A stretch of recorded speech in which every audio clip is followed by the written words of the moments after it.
Let's talk about the SEC, where it just means more. We're in that part of the offseason where everyone's doing previews and predictions, and there's no better time than now to talk about the SEC, as we are going to break this up into 3 separate videos throughout this week. So feel free to stick around if you do like these types of videos. There's going to be multiple ones coming out for each conference, because I didn't want to do just one giant bulk deep dive into the SEC, because I found myself repeating a lot of things. But we're going to be doing team rankings in today's video, as you can see from the title and the thumbnail. And then we'll do the quarterback rankings, every single quarterback ranked in the SEC. That one was really fun to do. And then we'll do the top 10 players in the SEC.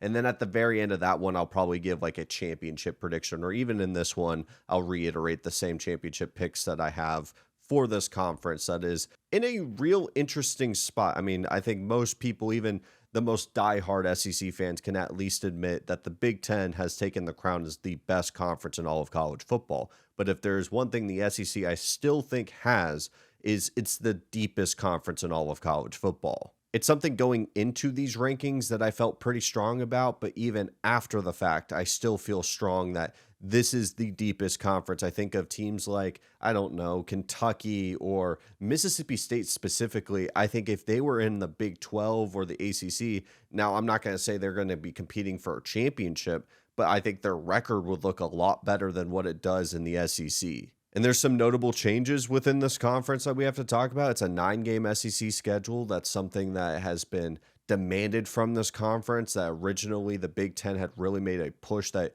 we were going to go to a 16-team playoff if they had gone to 9 games. They end up doing so, and we haven't moved to 16 teams. They've jumped it to 24. That's a whole mountain of information that we could dive into for a separate video, but it is a 9-game SEC conference with 1 bye week.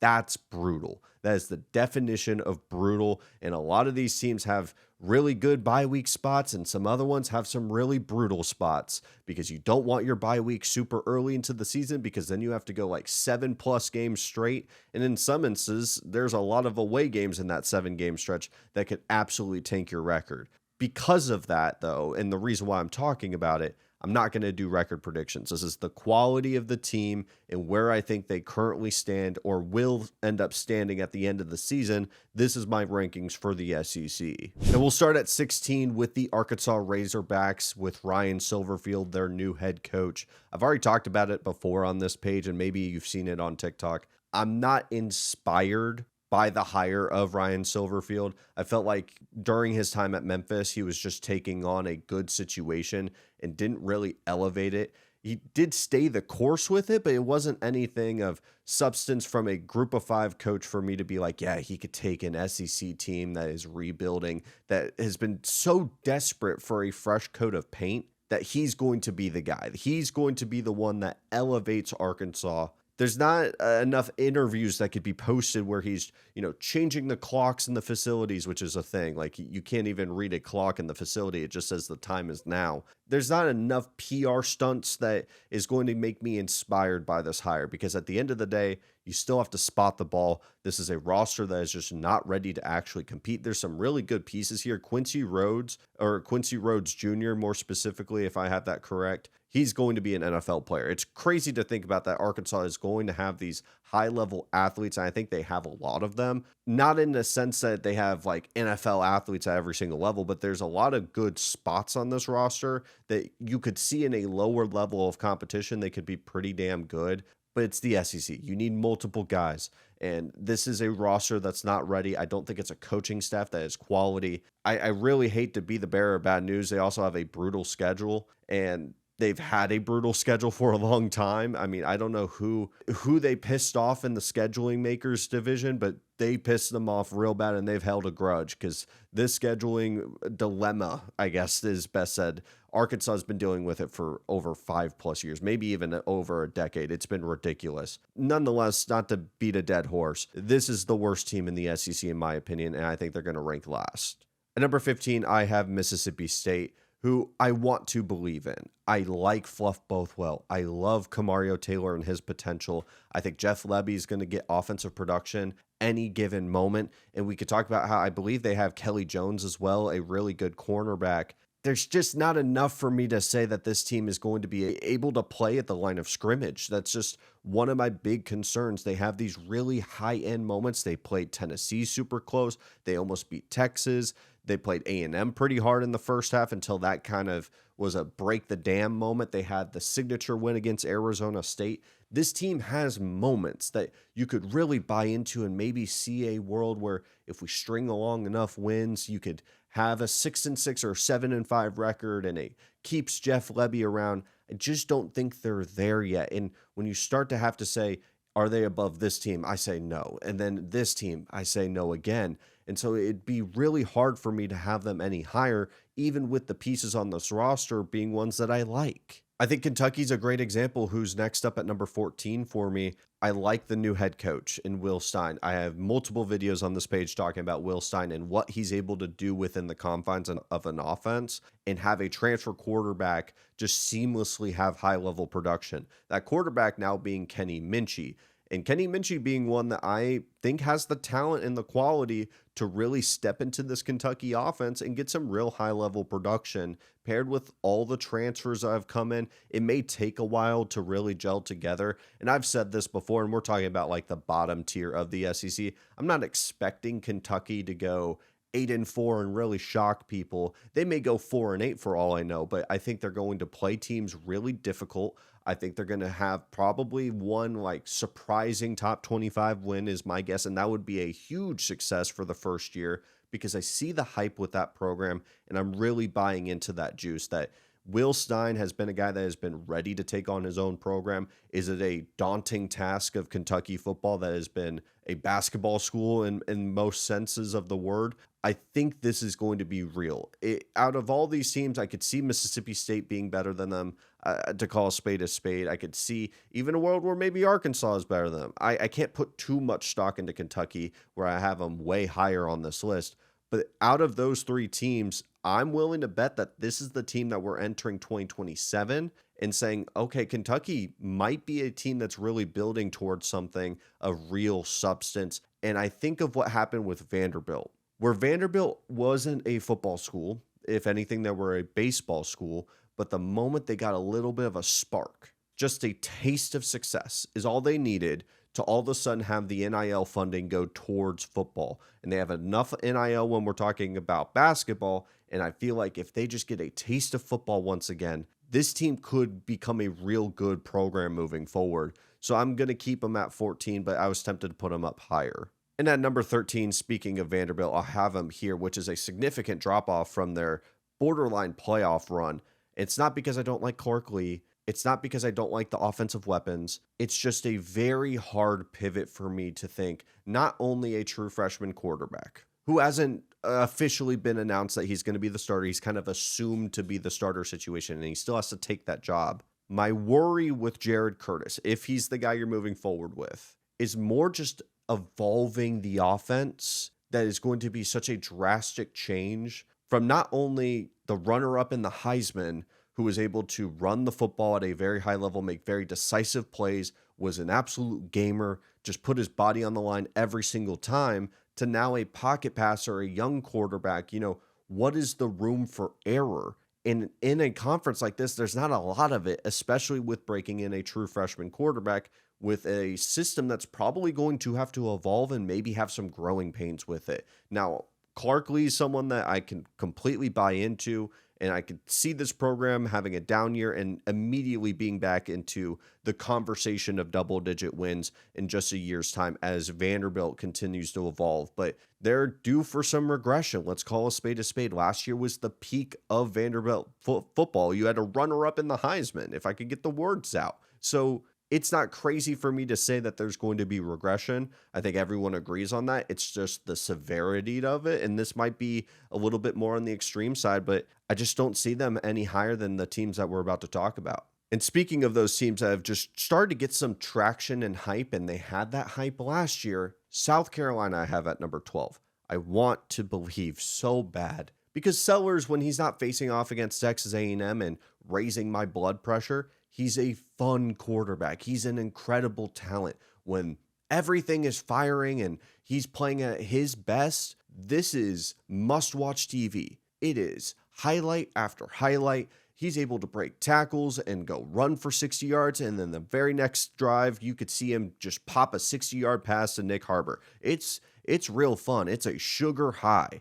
But then comes the tummy ache. And the tummy ache is the bad offensive line and the poor play calling and the defense that you could run the football on. With that being in mind, you have projected to fix the offensive line. Jacarius Peak, and I believe a couple other transfers, Peak dealing with a lower leg injury, and if I remember reading correctly, he should be ready by the season's beginning. It might be he missed fall camp situation, but will play week 1. Even with that in mind, paired with the fact that he's going into a Briles system, and if you don't know what I'm talking about, just a very simplified spread offense, it's going to make Sellers basically play the game at a very simple way and not have to go through these full field reads. It's going to be very quick and very easy for him to play. Even with that in mind, I just can't believe in Shane Beamer right now. The volatility is just way too big with this team. I still have the questions of the other pass catchers without Nick Harbor, because I don't expect Harbor to take this crazy leap. If you put on his tape, the one thing that I know, I've had some of my buddies who watch tape religiously have told me this, he just doesn't have the hips to be this crazy fluid runner. He's an incredible athlete going north-south and maybe running a slant, but like he's not someone that is super flexible as a wide receiver. So the ceiling isn't as high as the 6'5" and crazy speed may tell you. Sellers still has to play hero ball, because I don't know if I can trust that this offense is not going to put the weight of the world on his shoulders. Yes, he can win you some games, but he could definitely lose you some. And defensively, I don't see these crazy changes for me to automatically believe they're going to be this defense that can fight back even with Dylan Stewart on that side of the ball. The best version of South Carolina did have some defensive linemen that went to the NFL paired with another edge rusher that was there to complement Dylan Stewart. You had an NFL tight end. You had some good pieces on the offensive line. There was pieces on this team at the best version of this era that were going to the NFL, and I don't see that happening again. I didn't see it last year because I don't think they replenished it, and I don't think they replenished it again this year. I could be wrong, but I'm not going to fall for the hype with South Carolina again. I just can't do it. And at number 11 is Auburn. I've said this with Auburn and Florida that you got to pick one of them. I don't think both of them drop into the bottom half of the league. I think one is going to really surprise people, and one may stay the course or stabilize the program. And I think this is stabilizing the program with Alex Golish and Byron Brown. And listen, I saw the Elite 11 clip. If you don't know what I'm talking about, Byron Brown was a counselor there. He was at the event. And usually those are the guys that are like veteran quarterbacks or just talented players, and they'll go through some throwing drills, and Byron Brown's missing players paired with the fact that he didn't play great in his scrimmage. Part of that, and I think a very valid part of that, is he's not allowed to scramble, which is his best trait. And then, of course, people are talking about his throwing motion and camp. There's a lot to be said about him as a passer. What I do like about Byron Brown that we haven't seen yet is, number one, him actually put on the pads and play an actual football game for the Auburn Tigers, because that's what matters. You're not going to remember the spring game performance. You're not going to remember the Elite 11 clips if he just plays at the level that I know he's capable of in an offense that he's not learning for the first time. He knows Alex Golish. You want to know why? Because that was his coach at USF. He went with him. That's a connection that has already been set in stone. There's still a good chance that he's a very good quarterback, better than most quarterbacks that Auburn has had. And even if he's average, they'll take that at this point, because it's been below average to awful, wasting away 2 years of Cam Coleman, who was a wide receiver talent that you may not get in that room for a very long time. The reason why I'm picking Florida to spoil it ahead of time, instead of Auburn to be the one that are skyrocketing up, it's just you lost a lot of talent. It's not about Byron Brown. I think he's the reason why you're 11 and not lower. He is going to be able to carry this offense, but the offense around him just doesn't feel like they have that great of a counterpunch. I believe they still have Jeremiah Cobb, who is going to be a really good running back. I just think there's not enough in this wide receiver room for me to believe that they could lose all those talented players and just be fine. And defensively, I think there's going to be a little bit more growing pains. There's some good players on this offense and defensive side of the ball. Problem being, you could say that for, if you haven't noticed, I could say that for every SEC team. It's just, do I believe you have multiple ways of winning football games? And I don't know if I could see that with Auburn. Although the jump in Alex Golish and the jump in quarterback play, that's going to get you to number 11 and if not higher. But let's get into the top 10. And we'll make this pretty quick with Tennessee because they're a very weird one. So apologies, Tennessee fans. You guys more than likely will get your own video sometime throughout the summer because when I made this ranking, Chaz Coleman had not arrived to practice. So that was a huge piece that was in a gray area. He is now returned. Former transfer from Penn State, edge rusher. He's supposed to replace the edge rusher that went to LSU. Very talented kid if he could put it all together. There's some red flags there, but if he starts for you week 1, that's all that matters. The quarterback position is a huge question mark in my opinion. George McIntyre or Faison Brandon, not a lot of experience there. I trust Josh Heupel, but we have also seen first-year starters in that system tend not to really break out, especially young quarterbacks.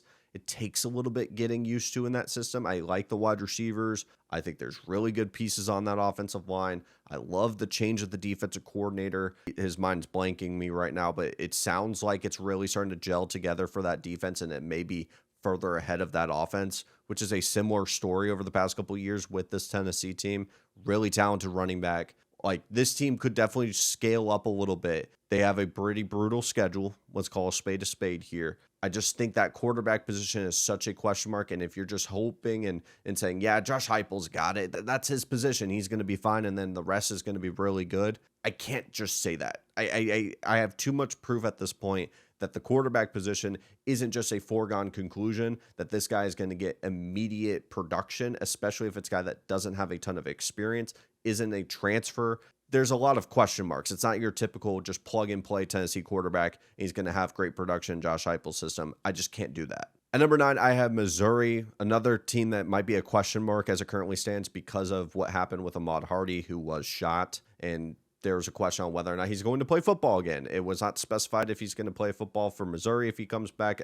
All these different things from the last report that I was able to read. So I'm going off of if he is playing. I want to work on in that world because he's an incredible talent. He was super high on my top 10 players list. Spoiler alert, I guess, but he is incredibly talented. Him and Jamal Roberts, that tandem alone is going to keep them in a ton of games. Missouri just wins a lot of football games. They also insert Austin Simmons, who I think still has a really good ceiling and maybe in a less pressured system that was Ole Miss football that was trying to make it to a college football playoff run. And he's a young kid, and I've only heard great things about the off the field. It's just he had some poor decisions on the field, and he had a Heisman caliber backup that stepped in and just took over the world of college football. And Austin Simmons now goes to Missouri. Not a lot of people are talking about him, and I think he could surprise some people. And Eli Drinkowitz, this team just wins games. The question with them, and it will always be this question with them, is can they get to that next level?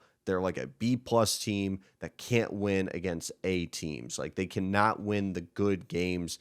You have Alabama coming to town, you couldn't win it. There's A&M on the road, top 10 win, you folded. Like, there's these so many examples of Missouri football that they walk in with this great ranking, and then the moment they have to play just an above average to good to an, I would say good to great team, they can't do it. Can they get to that next level? And maybe Austin Simmons is the guy to do it, but I'm not wanting to bank on that, especially with the other question marks. So I still have them as a very good team, but I'm not going to launch them into top 5 conversation until they show me. At number 8, I have Florida. This is a program that I'm wanting to buy into. I told you it's between Auburn or Florida. One of these teams are going to skyrocket up these rankings. The other one is going to just stabilize the program from their predecessor. What interests me about Florida, and yes, I understand the quarterback position is a huge question mark. You got Aaron Philo or Tramel Jones. No decision has been made. I know a lot of people are thinking it's going to be Jones, but I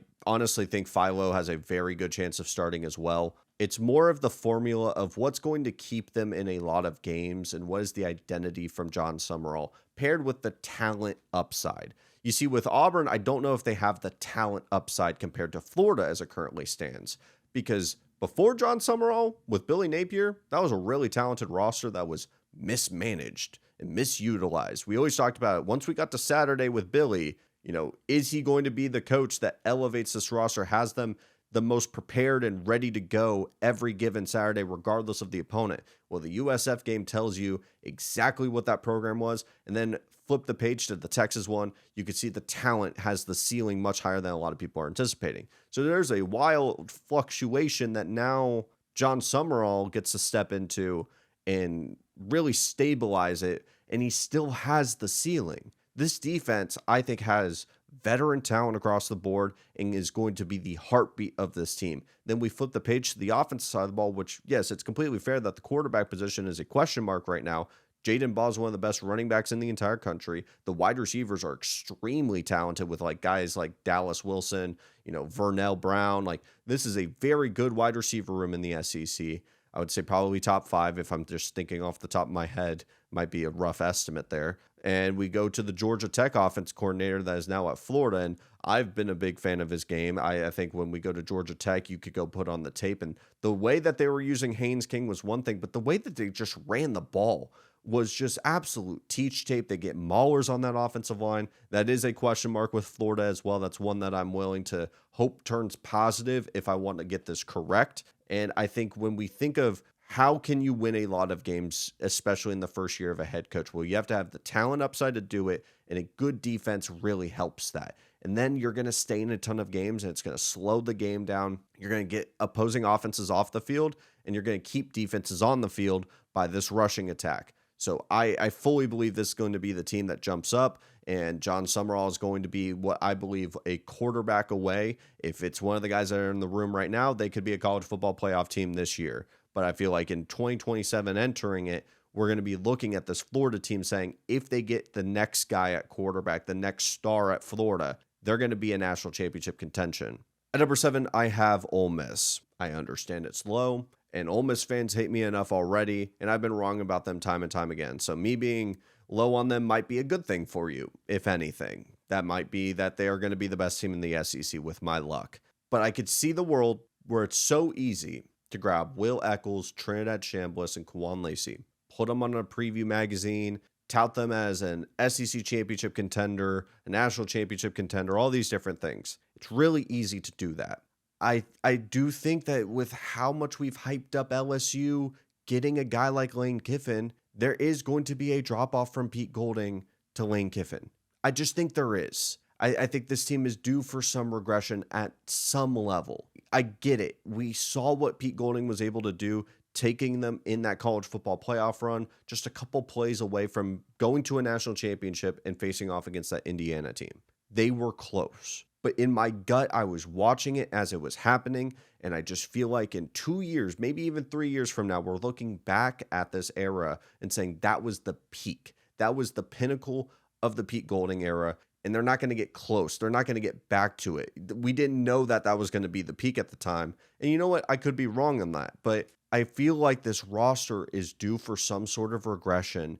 The coaching staff, it's an impact to the overall team. You can't tell me it's not. You can't just look at the talent on the players and just say, yeah, they're going to be fine. I mean, go look at South Carolina. They got Dylan Stewart, Nick Harbor, and Lenore Sellers, but the coaching staff wasn't good enough. They didn't put them in the best position to succeed, and they didn't win a lot of football games. Am I saying Ole Miss is going to be South Carolina bad? Absolutely not. I think they're still going to be a very good team. I just can't lock them as a college football playoff team at this point. I have concerns at other levels of the defense, and I have concerns of the reliance on Trinidad and Kawan Lacey to be the only thing that can win you football games. I wonder if they can win ugly, truthfully. And I don't know if this defense is, though Pete Golding's baby, is going to be good enough to be at the caliber of a college football playoff team. At number 5, I have Alabama.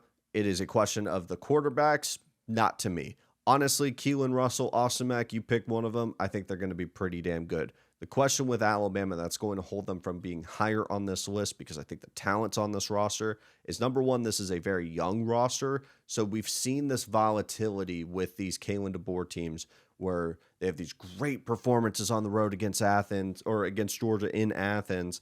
And then you see what happens in the SEC championship. So we see this volatility. Will we see it continue with this very young roster? The offensive line is a question mark, and the lack of a rushing attack is a huge question mark. These are things that are questions that could be answered in a very positive way. It's to be seen, but I really like the quarterbacks. I like the wide receivers. I like a lot of the pieces on the defense, and I think the talent roster will keep them at a pretty high floor. And Kalen DeBoer, in my opinion, is one of the more underrated coaches in the entire country, so I think it's fair to have him this high. At number 6, I have Texas A&M. Very simply put, and I don't want to go on a whole tangent about my team at this point.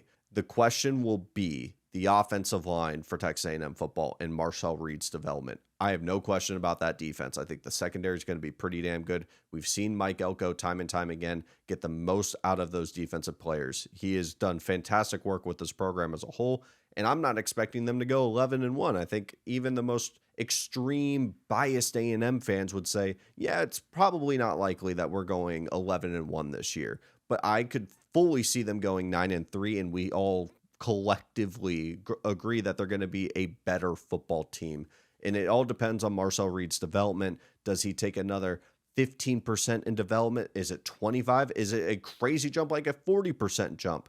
You know, the accuracy is such a flaw that, yeah, right now the bar is in hell, but it could elevate to a level where he is a really damn good football player because the legs and the versatility of him as a player is still absolutely there. But they did just lose 10 plus players to the NFL draft. So is this a program that's reloading, retooling, or rebuilding to get even crazier extremes? But I have full faith that what they were able to do with another portal class that was top 5, a really good transfer or a really good recruiting cycle again, which they have always done really well on. And I just think they have the right chef in the kitchen to maximize them and not have them bottom out, even with some expected regression. And at number 4, it's Lane Kiffin and LSU. I think this team has a really good chance to be the best team in the SEC. It's just how quickly can all these transfers gel together. I know we all saw the picture of Jordan Seaton, who finally got a good and competent strength and conditioning coach.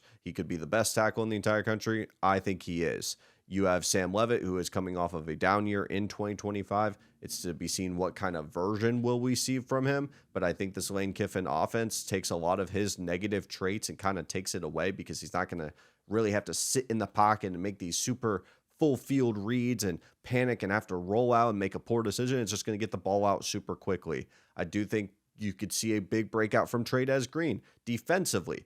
There's so many great pieces here. You have the coaching staff. It is just all about all these transfers that are coming from Ole Miss or other places. Can they gel together and get some high level production because they're going to be tested early and often? Like I said, with the schedule, it could have a couple of stumbles here and there. We've seen it with Ole Miss teams with Lane Kiffin. They're not immune to having a bad loss or a poor performance against a lesser team. Lane Kiffin himself has said in interviews and has alluded to not getting up for lower level opponents and being way more focused on the higher level ones, which can have you stumble. So I'm trying to be cautious with LSU because their ceiling is so ridiculously high. It could be a national champion level type of roster here. And even with that in mind, I can't just get myself to automatically assume that the cohesion is just going to automatically work, even if it's the godfather of the transfer portal in Lane Kiffin himself. And at number 3 is the Oklahoma Sooners. I'm believing in John Mateer. I'm doing it again. I'm believing that John Mateer, the health, he's going to have his bounce back. But that's not a huge reason to have him this high. Although it's a key one, I think the offensive line might be the best one that Venables has had during his time. We know about the defense. David Stone, top 5 player in all of college football. You can make an argument for top 3, maybe even top 2. I know CFB Chuck has talked to me about he's probably 2 for him. The defense is not a question mark. It's a huge reason why they have such a high floor. I'm not going to take any list serious that has Oklahoma like lower than 6. The offensive line, the rushing attack, and what can we get from John Mateer? Very valid questions. I think they're in a very positive direction. So I'm going to put them at number 3 because I believe in this team to finally get some consistency in performance, because during the Venables era, it's been up, down, up, down, up, down. And if that track record holds true, we're in for a major down season for Oklahoma football, but it's hard for me to see that. And at number 2, and we'll also do number 1 because it's obvious, number 2 is Georgia and number 1 is Texas. If you want to flip-flop them, that's completely fine. The reasoning is very simple for both of them. When we look at Georgia, you have your returning quarterback in Gunnar Stockton, a loaded tight end room. You still have the coaching staff that's fantastic, and they are continuing to evolve as they finally have some continuity at the quarterback position, a guy that they can rely on. Gunnar is a fantastic ball player and really a guy that is going to win them a lot of games. And hopefully this offense evolves a little bit more because it became super screen reliant. But I'm not questioning a lot of the talent on this roster. And the same thing could be said for Texas, as I do think Texas's upside I'm willing to bank on is a little bit higher than Georgia's. Not to say that there's a ton of players that we may not know their names right now that just pop up and say, where did Kirby get this kid? And he breaks to be like the SEC Defensive Player of the Year. That's always a possibility. But the question with Texas is the offensive line and Arch Manning. But the ceiling with this team, I think, is a step above Georgia at this point. It may seem crazy to say. And it's from a perspective that I think if everything clicks right with Arch Manning, which the injuries were bad, the offensive line was bad last year, the drops were bad last year, that if he just plays at a great level, we could be seeing one of the teams that not only has a double-digit, NFL draft selections, but is one of the best teams of the decade. The running back tandem of Hollywood Smothers and Raleek Brown is ridiculous. Arch, we know, is a fantastic talent. Cam Coleman, I've been high on since high school. Ryan Wingo, same thing. I think the offensive line, they made some key changes within this roster to really make it better. They get a new defensive coordinator, a guy that they know and love in Will Muschamp, who is going to finally free up and actually use Colin Simmons at his best way possible, which is getting to the damn quarterback. It blew my mind that they weren't actually using Colin Simmons for what he's best at. Now, do I have questions that are really nitpicking about this Texas team? I just think they're the best team in this conference. And if you want to say Georgia right now, who I think has a higher floor and still a national champion level ceiling, that's completely fine. I'm not going to bat an eye at that. But I'm willing to bet and bank on the team that I think has the highest ceiling of this conference, and it's the Texas Longhorns. And as it currently stands, we're at 40 plus minutes. So I know this video is going to be like 30 minutes long. So I appreciate every one of you who sat here and listened to me yap for that long. It really does mean the world to me. I love doing these videos, and I can't even imagine what the Big Ten video is going to be like with 18 teams. These conferences are too bloated, and thankfully the top 10 players and the top quarterbacks will be pretty quick about it. But with that being in mind, if you do like these videos, there's a red button. It says the word subscribe. It's the easiest way for me to pop up on your page once again, so it would mean the world if you gave this show another opportunity. But with that being in mind, I got to go edit this.